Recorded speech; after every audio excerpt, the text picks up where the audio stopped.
네, 반갑습니다. 사랑의 치유사 김동문 교수입니다. 오늘 뭘 이야기를 좀 할까 하다가 오늘 우리끼리 이야기를 많이 하자고 우리 김태 대표님 좀 이야기를 하셔가지고 첫 만남에 대한 이야기 좀 해드리겠습니다. 첫 만남. 괜찮아요? 네, 좋습니다. 자, 인간은 만남으로 자란다 이런 이야기 들어보셨나요? 인간은 만남으로 자란다. 인간이 위대해지기 위해서는 반드시 사랑이 깃든 만남을 가져야 된다. 어릴 때 부모와의 어떤 사랑이 깃든 만남일 수도 있고, 또 학교 다닐 때는 학교 선생님과의 사랑이 깃든 만남, 그것도 아니면 또 친구 동료들 간에 어쨌든 모든 인간은 사랑이 깃든 만남을 가졌을 때 자기 위대함을 실현할 수 있다는 거죠. 하버드대 출신의 100명의 성공자들을 연구를 해본 결과가 있는데요. 이 100명은 어떻게 해서 하버드대를 들어왔고 어떻게 해서 이렇게 사회적으로 크게 성공을 했을까 보니까 만 18세 이전에 정말 마음의 내면의 소통을 하는, 그러면서도 아낌없는 온갖 지지를 받는 그런 사랑의 관계가 한 명 이상이 반드시 있었다. 그런 결론입니다. 반대로 이제 그 어떤 범죄자들이라든지 신체의 어떤 질병에 걸리는 사람들, 정신적인 또 문제를 갖고 있는 이 대부분의 사람들의 공통점은 뭘까 또 생각해봅니다. 지존파라고 알려진 옛날에 그 살인 집단이 있었는데 그 지존파의 두목이 김기환이라는 두목이었어요. 김기환은 초등학교 1학년, 2학년, 3학년 때까지 공부를 너무 잘해서 학급의 반장까지 했다고 그러는데, 근데 이제 그 초등학교 3학년 때 담임 선생님이 육성애비를 가져오자고 뺨을 한 20대를 때렸대요. 그리고 내일까지 육성애비 가져오지 않으면 너 죽는 줄 알아 이렇게 협박을 했어요. 그래서 집으로 돌아가면서 나는 가난하기 때문에 오늘 너무나 치욕을 당했고 상처를 받았어. 그래서 나는 어른이 되면은 부자들 다 죽여버릴 거야. 그렇게 해서 이제 살인 집단을 만들었다는 거죠. 이와 같이 지존파뿐만 아니라 연쇄 살인범에 해당되는 유영철 또 이런 정남규 이런 애들 많이 있잖아요. 네. 이런 애들의 공통점이 또 뭐냐면 한 번도 사랑을 받아본 적이 없는 거예요. 한 번도 사랑을 받아본 경험이 없어요. 그래서 인간은 사랑을 받지 않으면 이렇게 범죄자가 될 수도 있고 정말 인생에 문제를 일으킬 수도 있다라고. 암에 걸린 사람들 연구도 이제 같은 맥락을 같이 하고 있는데 암에 걸린 사람들의 공통점이 보니까 또 어릴 때에 사랑받지 못하는 불우한 환경에서 자라는 거예요. 그러다가 40대 이후에 이별, 사별, 또 사업상의 큰 실패를 경험하다 보니까 암에 걸리더라고요. 암뿐만 아니라 나머지 큰 질병도 마찬가지. 이렇게 사랑을 받지 못한다는 것은 면역성이 떨어지고, 면역성이 떨어진다는 이야기는 우리 몸의 약한 부분에 병이 생길 수가 있다. 그래서 결론적으로 인간은 사랑을 받아야 된다. 자, 인간은 사랑을 받아야 된다. 시작. 인간은 사랑을 받아야 한다. 저는 감히 이제 사랑은 가장 큰 치유제라고 생각합니다. 가장 큰 치유제는 어떤 보약도 아니고 어떤 심리 요법도 아니더라. 바로 사랑이 깃든 인간관계다. 저는 이렇게 이야기해드리고 싶습니다. 그래서 인간이 위대한 삶을 살기 위해서는 제가 볼 때 3단계가 있는데요. 첫 번째는 지지감을 얼마나 충분히 느끼느냐예요. 지지감. 나를 지지해주는 느낌을 얼마나 자주 느끼는 얘기 참 중요하고, 그 다음에 해소감. 얼마나 내 마음에 있는 어거리를 해소를 자주 하고 있느냐. 지지감. 얼마나 해소를 하고 있느냐 이게 참 중요해요. 그 다음에 이제 이 통제감이라는 거죠. 통제감. 내가 내 마음을 얼마나 잘 통제하고 있고 내 삶을 잘 통제하고 있느냐. 이게 또 지지감이 연결되면서 이제 여기 성공 또는 행복을 하는 거거든요. 자, 지지감은 뭐냐면은 아낌없이 나를 지지해 응원해주는 그런 관계 힘을 얘기하는데, 제가 속칭 이야기하는 완전 첫 만남 심리가족이라고 해요. 심리가족. 심리적으로 응원하고 지지해주는 그런 관계의 힘. 이걸 이제 지지감, 다른 말로 첫 만남 심리가족. 첫 만남 심리가족 제가 이름만 붙인 거예요. 이름 어때요? 좋아요. 첫 만남. 자, 요게 되기 위해서는 평가 판단의 잣대를 내려놔야 돼요. 인간이 힘든 게 뭐냐면 저 사람 나를 어떻게 평가할까, 어떻게 판단할까, 이 평가 판단에 대한 마음의 부담이 굉장히 크게 느끼고 있더라는 거죠. 그래서 사랑받기 위해서 나는 뭔가를 좀 잘해야 돼.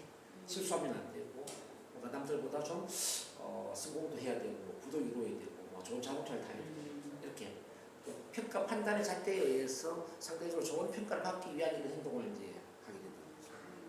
여기에서 정신적인 스트레스를 많이 받는다. 근데 우리가 평가를 하지 않으면 어떻게 해야 될까요? 평가하지 않으면, 예를 들어서, 자, 내가 도둑질을 했어. 너 왜 도둑질을 했어? 이렇게 평가하지 않는 거예요. 자동차가 없어. 너 왜 자동차가 없니? 이렇게 평가하지 않는 거예요. 옷을 제가 빨간색 옷을 입고 왔어요. 왜 오늘 옷을 빨간색 옷을 입었어? 이렇게 평가하지 않는 거죠. 이렇게 평가하지 않으면 마음이 어떨까요? 편안하죠. 편안하죠. 그래서 첫 만남 심리가 여기 1번은 뭐냐면 평가 판단을 하지 않는 겁니다. 평가 판단을 하지 않고 있는 그대로 수용, 존중을 해주는 거죠. 자, 평가 판단 없이 있는 그대로 수용, 존중을 해주는 거죠. 마치 아기가 기저귀에 똥을 싸고 오줌을 쌌을 때 너 기저귀에 왜 똥 싸고 오줌 쌌어? 언제 기저귀 뗄래? 이렇게 평가하지 않는 거죠. 그럼 아기는 편안하겠죠. 네. 편안하면 어떻게 될까요? 기저귀를 뗄까요? 계속 기저귀에 똥, 오줌을 가리지 못할까요? 되겠죠. 편안해지면 인간은 고통에서 즐거움으로 가기 때문에 기저귀에 똥, 오줌을 가리지 못하는 보다는 그 떼는 게 훨씬 더 편안하거든요. 즐겁거든요. 마음이 편안해지면 고통에서 즐거운 쪽으로 행동이 바뀐다 이거예요. 그래서 기저귀를 떼는 거죠. 인간은 그 직립보행에 대한 욕구를 느끼고 있기 때문에 넘어지는 것도 같은 거예요.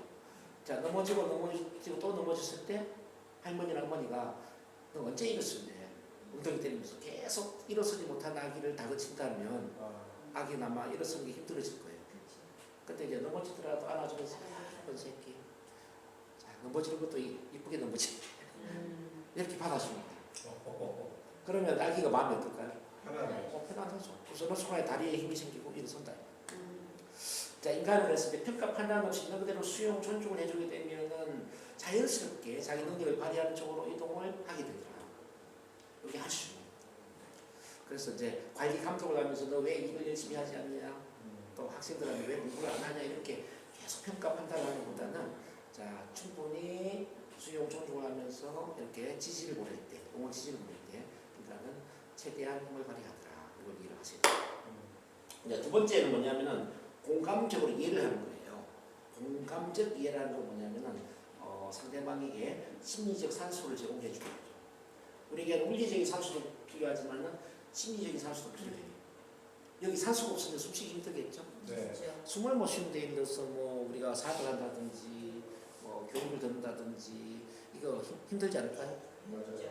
자, 마찬가지로 심리적인 산소도 같은 거예요. 심리적인 산소가 부족한데 우리가 사람을 만나고 뭐 대화를 나누고 영업을 하고 이거 쉽지 않다 이 말이지. 네.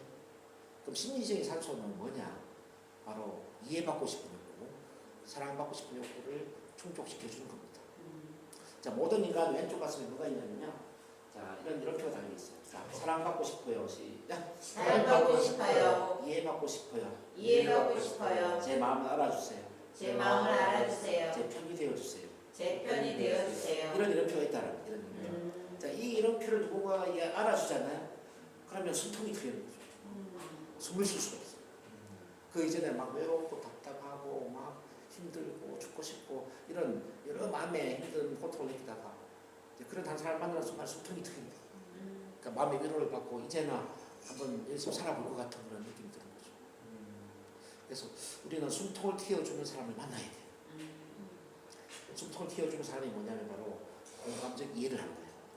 내 마음을 알아주고 자, 내 편에서 이야기를 들어주고 정말 공감하면서 공감이라는 건 뭘까요? 지금 비가 내려오는데 우산을 씌워주는 게 공감일까요? 아니면 비를 맞고 할 때 같이 비를 맞으면서 걸어가는 게 공감일까요? 같이 비를 그렇죠.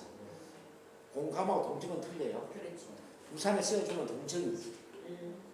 동정이라는 것은 내가 누구보다 더 많이 가졌으니까 내가 베풀어 줄게 이거예요. 자, 그런 것을 좋아하는 사람 아무도 없어요. 근데 공감은 뭐냐면 나랑 같은 상태가 되어줘요. 같이 비를 맞아주고 눈물 흘릴 때 같이 눈물 흘려주고 아플 때 같이 아파하는 거죠.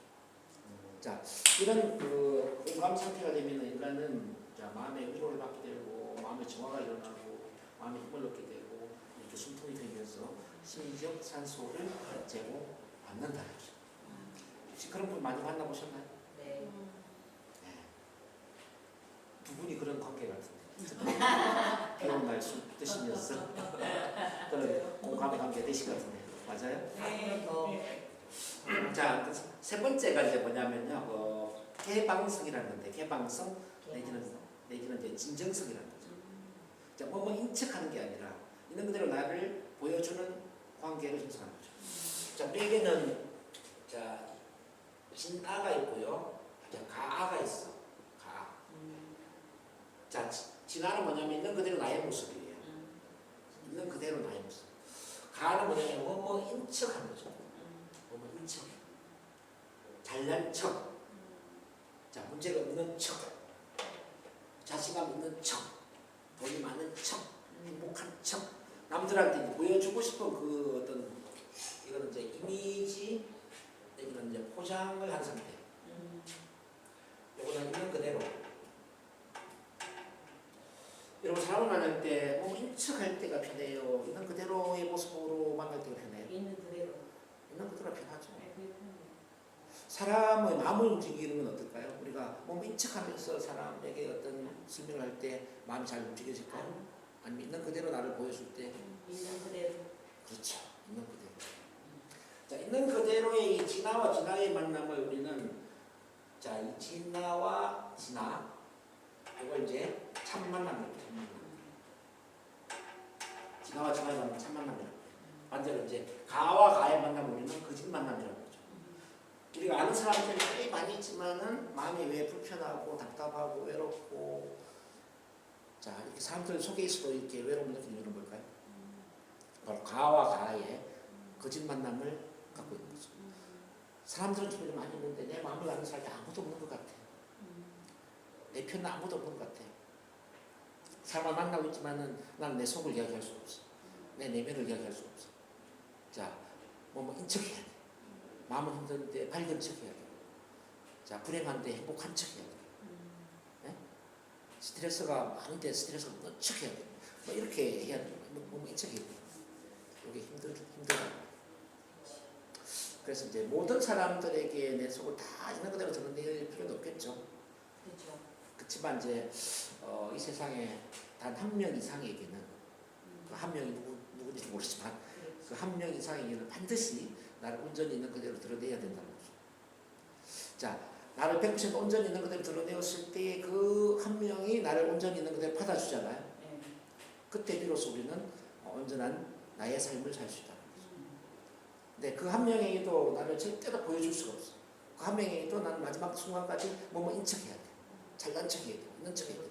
그러면은 나의 본인의 삶을 사는 게 아니라 주변 사람들 눈에 맞추는 삶을 살 수밖에 없다.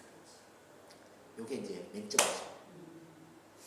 자, 그래서 이제 우리가 이 지금부터 이야기했던 이 세 가지에 의해서 충분한 지시를 받아야 돼. 지시. 네. 자, 내 마음 안에 이런 생각이 들어야 돼. 나는 인정받고 있구나. 나는 이해받고 있구나. 나는 사랑받고 있구나. 내가 혼자가 아니구나. 이 세상에 내 편이 있구나. 그럴 때 이제 힘이 생긴다. 그러면서 이제 이 해소가 되기 시작하는데 이 지지받는다는 느낌이 들면은 내 속 이야기를 하게 되지. 네. 뭐 수국하건 뭐 커피 마시면서 하건 힘든 이야기 하게 되고요. 내 꿈도 이야기하게 되고 감추어지는 모든 이야기를 막 이야기를 하게 돼요. 이 이야기를 한다는 이야기는 진화를 이제 개방한다는 이야기죠. 그렇지. 진화가 오랫동안 감춰져 있으면은 자, 웅덩이에 물이 고여서 썩어버린 것처럼 우리 마음도 썩어버리는 거거든요. 네. 근데 이제 우리가 있는 그대로 이렇게 막 표현을 해. 그러면은 웅덩이에 물이 흘러서 깨끗해지는 것처럼 우리 마음도 깨끗해지기 시작합니다. 해소가 된다는 거죠. 그래서 뭐 옛날 우리 이제 유교적인 사고에서는 말 조심해라, 말을 앞세우지 마라, 뭐 길가를 만들어 놓고 말을 해라 이런 말이 있는데 그건 굉장히 잘못됐다고 저는 생각합니다. 자, 말을 해야 된다는 거죠. 말을 하지 않으면 병이 생긴다는 거죠. 암이라는 것도 따지고 보면요, 내 속 이야기를 실컷 하지 못해서 생긴 게 암이에요. 네. 실컷 이야기를 못한다는 이야기는 뭔가를 억압을 한다는 이야기고, 억압은 엉어리가 된다는 이야기고, 엉어리는 한이 되고, 한은 화병이 된다는 거죠. 자, 조선시대에 그 인현왕후가 있었고요. 장희빈이 있었는데, 두 사람 중에 어떤 사람이 더 건강했을까요? 장유빈이 훨씬 더 건강했죠. 왜? 자기 표현 다 했으니까. 그래서 사랑도 표현하고요, 감사도 표현하고요, 위험도 표현하고, 화도 표현하고, 희노애락과 관련된 모든 감정을 표현을 하셔야 돼요. 그렇게 쓰고 싶어요. 그렇게 해야 돼요. 네. 여자한테 가장 좋은 남자는 어떤 남자인지 내 말 잘 들어주는 남자. 네. 내가 바가지를 긁고도 받아준 남자예요. 그렇지. 잔소리를 내도 화를 내도 내가 의리강을 부려도 모든 감정을 다 받아주는 이런 남자가 사실 가장 좋은 남자로 저는 생각합니다. 그런 남자가 없어요. 나타날 거. 그런 남자가 없어. 자, 그래서 부부 관계에서 가장 1순위의 역할이 뭐냐? 서로의 이야기를 들어주는 관계가 되는 건데요. 이른바 우리는 이제 서로의 심리치료사가 된다 이렇게 하게 돼요. 심리치료가 뭐 별도 깊은 걸 써서 심리치료사가 아니라 부부간에 서로의 이야기를 충분히 받아주는 거죠. 자, 지나에 있는 그런 내면을 충분히 받아주는 거죠. 요만 가지고도 심리치료가 된다는 거죠. 어쨌든 그 표현을 해야 된다. 근데 지지감을 느끼면 표현하는 게 아주 쉽다. 그건 이해지죠. 표현이 이렇게 참 중요해요. 그래서 우리 방 대표님 없을 때 막 좋은 이야기 하시는데 그거 다 아는 이야기예요. 많이 표현하세요, 우리 방 대표님. 많이 표현하세요. 많이 참거든요. 많이 참고 억압하다 보니까 술로 푸는데 그건 썩 좋은 건 아니라고 생각해요. 그런 것도 두툼히 먹는 거. 이야기를 많이 해야 돼요. 네. 제 이야기 끝나고 가서 이야기를 많이 하셔요. 네. 자, 이렇게 충분히 표현해서 해소를 하게 되면 이제 통제력이라는 것은 뭐냐면은 바로 이 사랑이 채워진다는 거죠. 통제를 할 수 있고 할 수 없고 이 관계를 결정하는 게 뭐냐면 바로 사랑이라는 거죠. 사랑이 부족하면 의존성이 섞이게 돼요.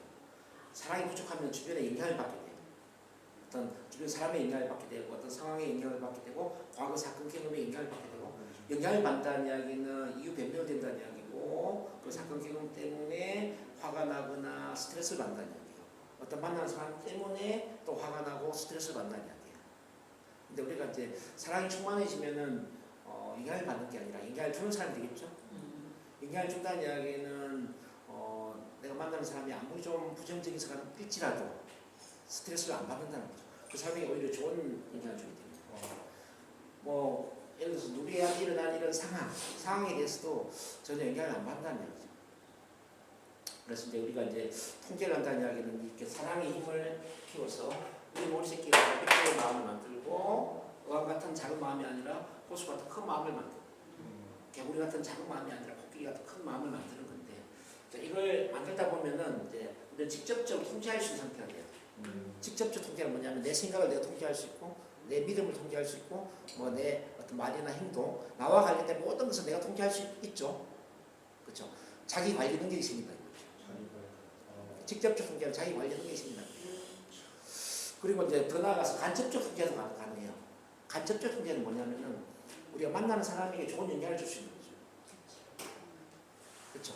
이 인간관계에 있어서 영향을 주는 걸 이제 간접적 통제라고 해요.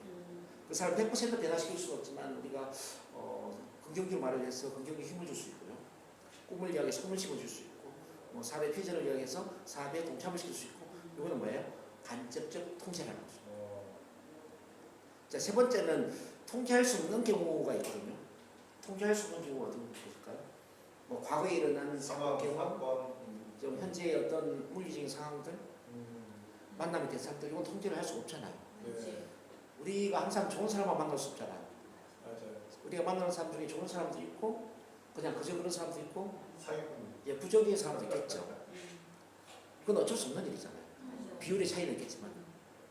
자, 그래서 이제 통제할 수 없는 것에 대해서 그러면 우리가 어떻게 반응을 할 수 있느냐. 일반적인 사람들은 통제할 수 없는 것들에 지배를 받거든요.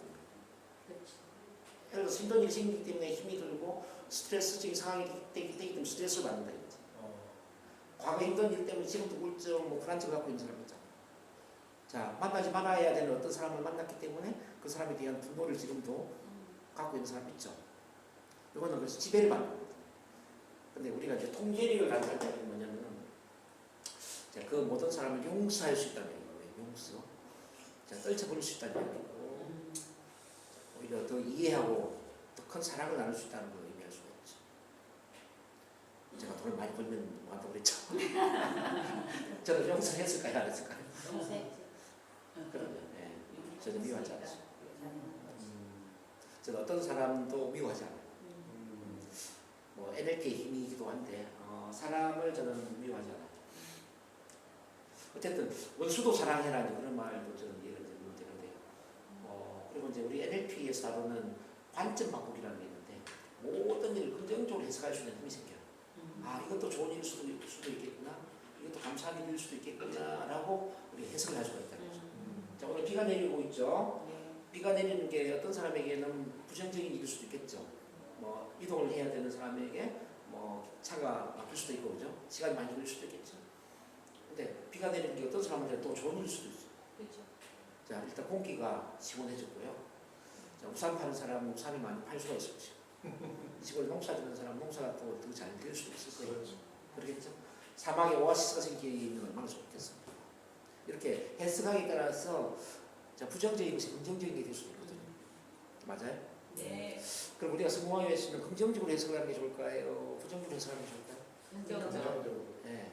뭐 다음에 한번 기회가 된다면 이제 어디 마음의 법칙에 대한 강의를 한번 해드리고 싶은데 예를 들어서 이제 실패라는 것도 이게 상당히 긍정적인 거거든요. 실패와 성공은 지금 반대인 것처럼 보이지만은 사실 실패와 성공은 같은 에너지라는 거예요. 같은 에너지. 실패의 크기와 성공의 크기는 정비례합니다. 절망과 희망도 가까이 보면은 지금 반대인 것처럼 보이지만 절망, 희망은 어때요? 예, 같은 에너지. 절망 속에서 희망이 꽃이 핀다 이야기 들어보셨나요? 자, 가장 큰 희망은 절망 끝에서 생기는 거죠. 자, 절망 끝으로 가보니까 절망이 있는 게 아니라 희망이 있다. 자, 절벽 끝으로 자 떨어지기 직전에 우리가 일어선다면 어떻게 될까요? 절벽 끝에서 떨어지기 직전에 우리 이렇게 세운다면 절벽 끝에 매달려 있는 심정으로 일을 한다면 어떤 힘이 생길까라는 거죠. 대부분의 큰 성공은 절벽 끝에 자기를 세워서 성공을 하게 되죠. 큰 실패 속에서 성공을 한다는 것이죠. 그래서 내가 실패를 많이 했다는 것은 앞으로 크게 성공할 기회가 기다리고 있구나.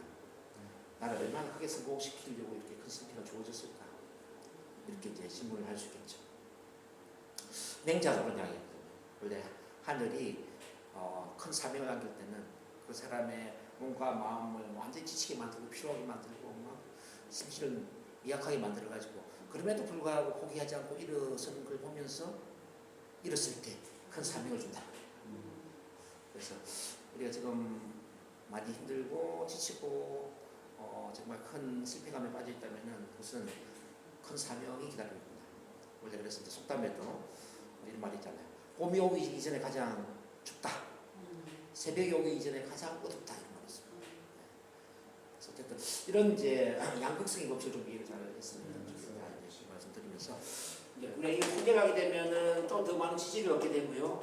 지지를 얻으면 또 해소를 하게 되고 이게 이제 쭉 돌아가면서 큰 성공에 올리게 되는데 오늘은 이 지지감하고 해소감 쪽으로 좀 여러분들이 잘 이해했으면 좋겠어요. 네. 충분한 지지를 받으면서 자, 그 속에서 내 마음을 아낌없이 표현을 해보는 거예요.